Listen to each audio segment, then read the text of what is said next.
Tommy Davidson, how you doing? Pretty good, man. Excellent. I'm glad to have you on today. Thank you. Glad to be on.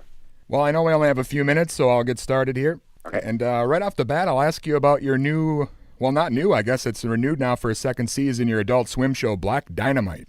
Dynamite. Ba-ba-bum, ba-ba-bum. Sounds like the ESPN call noise. Yeah. Yeah, we're in our second season. We love the doggone thing. It's on Adult Swim, as you know, on Cartoon Network. It's the top show. It's funky, blaxploitation, send-up with a lot of famous guest stars. Myself as an actor there, Kim Whitley, who's a comedian, Michael Jai White, who's a martial artist first. And it's something that we're really proud of. Creators of Boondocks, Carl Jones, talented animator and director. So I couldn't ask for a better lineup, for a better show. And it's coming for another season, so we're really happy. Yeah, and it seems like you've really stayed busy since, you started your stand-up career around the mid-'80s, and so many legends were still active around that time. Can you kind of explain what the kind of experience was like, or that atmosphere around that time?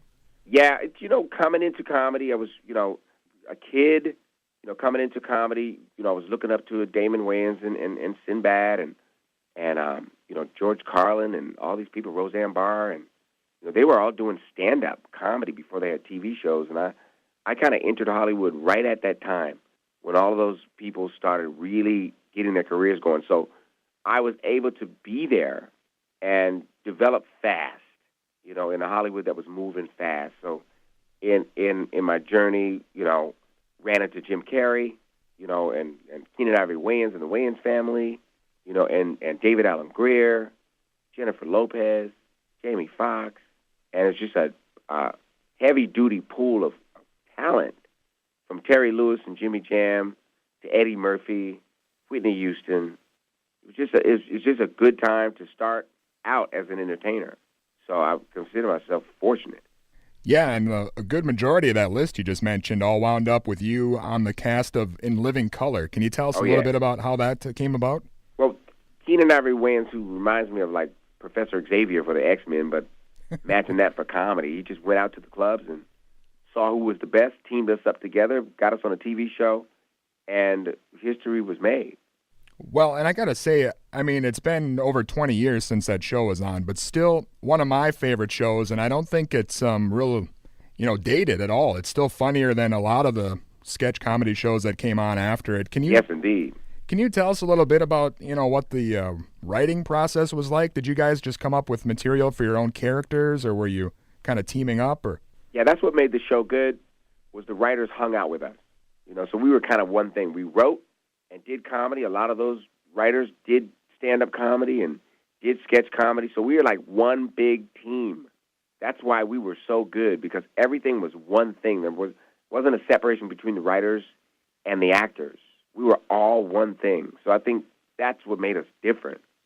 It only lasted 5 seasons. I know I've seen you say in other interviews you thought maybe it was kind of turning more towards the Wayans family instead of just the cast. Or is that... Was I quoted saying that? Well, maybe I just quoted you saying that. I don't know if that's true or not, but... Yeah, I'd say the focus of the show changed from having a full cast participation to kind of just certain cast members getting more stuff on the air. But all in all, I'm just grateful to have had the experience, and no matter what the inner dynamics of the show were, we still came out on top as one of the most valuable assets to American television, probably American television history. Yeah, obviously very groundbreaking and kind of set the standard for what sketch shows would be like after you guys were on. Can you maybe throw out a favorite character or two that you played? There were so many of them that you did. Yeah, I think MC Hammer was one of the best ones I did. Michael Jackson, black and white. We did black and white video. I did Spike Lee as well, Sugar Ray Leonard. I did some characters. I did, Sweet Tooth Jones, which is a karate character, and another character called Rollo. So I'm when I look back on that show, I look at DVD sets and stuff. It's unbelievable the amount of things that I did on that show, and all of us did, from Takia Crystal Kima to Kelly Caulfield and Jim Carrey. All of us, we love each other to death, boy. We still see each other, and we still remember. I think maybe the Funky Finger Productions might be my personal favorite. Yeah, that's one of my personal favorites, too. I actually just performed with David at a casino in Milwaukee this weekend, and we got some more dates coming up, too. So it's good to be working with him again and kind of hanging out with Jim Carrey. And he's down in Atlanta right now doing Dumb and Dumber. He's really happy doing that. And Jamie just finished the Spider-Man movie, so we're all still out here doing the daggone thing. Yeah, and I know another character you played on the show, your portrayal of Sammy Davis Jr., and I read that you're going to be portraying him in a new film coming up. Well, actually, hopefully I will. Right now we're developing the movie and trying to get it in the right place and get the movie made, but it's something that I've been wanting to do for years, ever since I started, 20 years and beyond, working on this project, and so it's a work in progress, and when people see it, they'll know what I was talking about when they heard me on your show. You hear it first here. That's right. And, I mean, obviously you're out there still doing the stand-up stuff. You got a show coming up in Minnesota. I mean, is that something that you never lose, kind of like riding a bicycle? You just get back to it? Yeah, it's I'm actually in Caroline's this weekend in New York City and be pretty much on the road and doing comedy clubs all the way up until I reach you guys. I'll be there February the 20th through the 23rd at the House of Comedy in Bloomington. So I can't wait to get there, but it's going to be February, so I better bring my gloves and my long johns. And a big shout-out to Stokely and Mint Condition and all the Minnesota Viking players. I'm a Viking fan from when I was a kid. Sure.